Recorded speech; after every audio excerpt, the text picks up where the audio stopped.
Hi guys, Toni here at All Star Space. I've been left on my own today. We are looking at the Google Pixel 3a.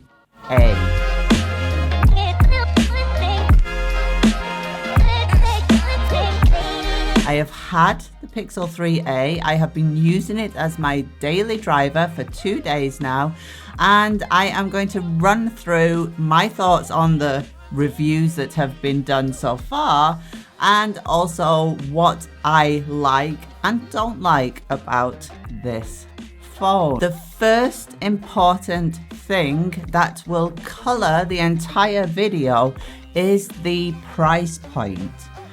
The Google Pixel 3a comes in at an amazing €399. So let's look at what some of the reviewers out there have said. It's not the best looking phone on the market.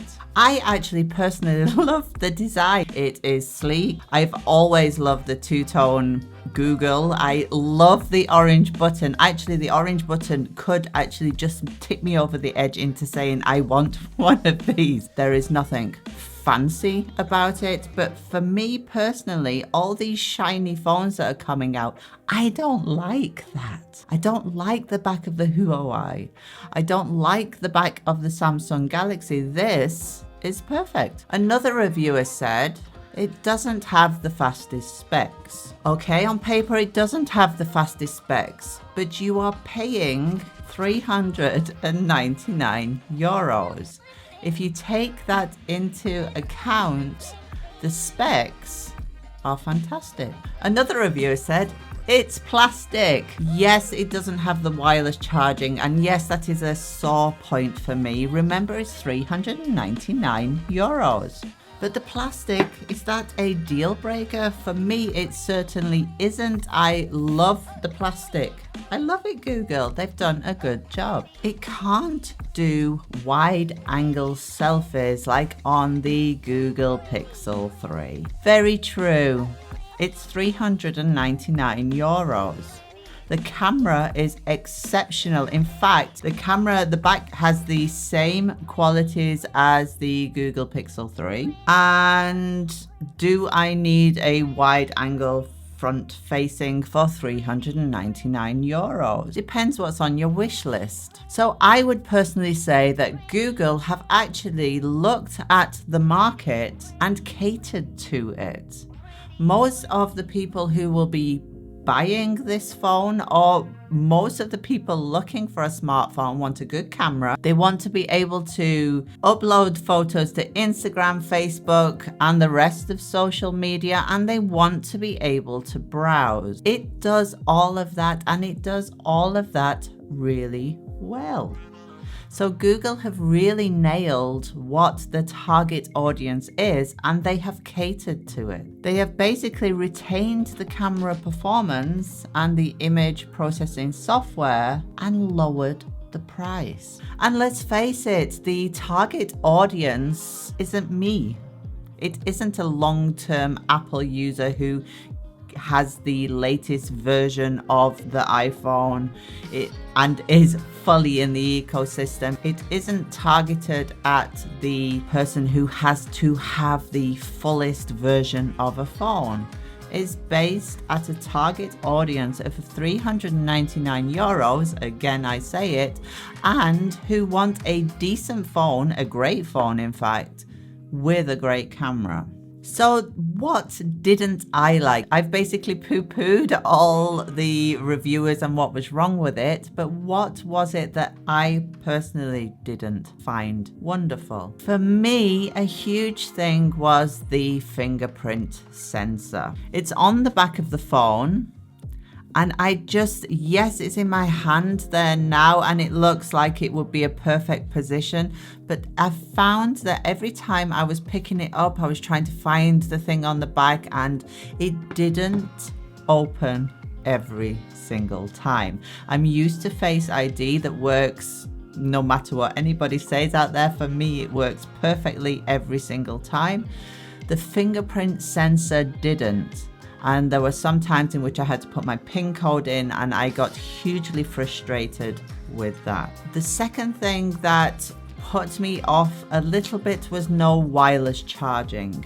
And that's because I have my routine of when I put my iPhone down, when I go to bed at night, it's sat on my wireless charger. It's all charged super duper for in the morning. Again, it was slightly slower on some things, but it wasn't enough to really put me off. It's not waterproof. It's not a deal breaker, but it's a nice to have. And the biggest niggle of all has nothing to do with this phone, and that's Android. Apple user, proud Apple user, Apple snob if you like. Android was the only thing really that would put me off this phone. I even said to Jens, if this phone came with iOS, our kids would have one already. That's how impressed I am with the phone itself. So what did I like? I love the design. I love the camera because no matter what anybody says, the iPhone camera is not anywhere, and the image processing software on Apple can't even come close to the Google Pixel lineup. And the Google Pixel 3a has a great camera and it takes beautiful shots, and the nighttime mode is something that we can't replicate on the iPhone right now. The Google Pixel 3a has a 12.2 megapixel sensor and an f1.8 lens. It's the same as the Pixel 3. The only difference between it and the Pixel 3 is the hardware. And that's what makes it feel a little bit slower at times. It only means that the image processing is on the main CPU and GPU. I personally couldn't spot any differences between the 3 and the 3A taking photos. To my eye, they look awesome. Another thing I really like is the screen. It has OLED panels beneath the screen, and the screen is beautiful and crisp. I love the price. How can you not love the price? I love the price. €399. I must have said that 1,000 times in this video. The price, the price, the price. It is incredible. Some of you out there who have been trying to hold on to this headphone jack will also be happy that there is a headphone jack in the 3A. For me, all the apps worked seamlessly. The phone, apart from the fingerprint sensor, everything else was a perfect phone, and too good a phone at that price point. So is the Google Pixel 3a going to change the future of smartphones? There are two answers to that. Google Pixel 3a will change the landscape on price point. It changes the landscape on what you get for your money, so the quality that you get at that price point. It will also, because Google has catered to a market that is definitely there and definitely exists over any other market probably, they are now creating an army of Google users. I say that because the price point puts this in to everybody who's getting their first job. Kids will probably get one of these. Anybody who is looking for a decent phone at the least amount of money will get this phone. That is an army of Google users, and once they get them into the ecosystem, they are going to be future Google Pixel users. So they are creating a baseline, a foundation of Google users at that price point who will then grow and buy other Google products. It won't change the world as far as design and bringing something new to the table, but it will change the landscape of who is buying Google phones and who in the future will be buying Google phones. It's a super smart move by Google, and it's an awesome phone. I can highly recommend it.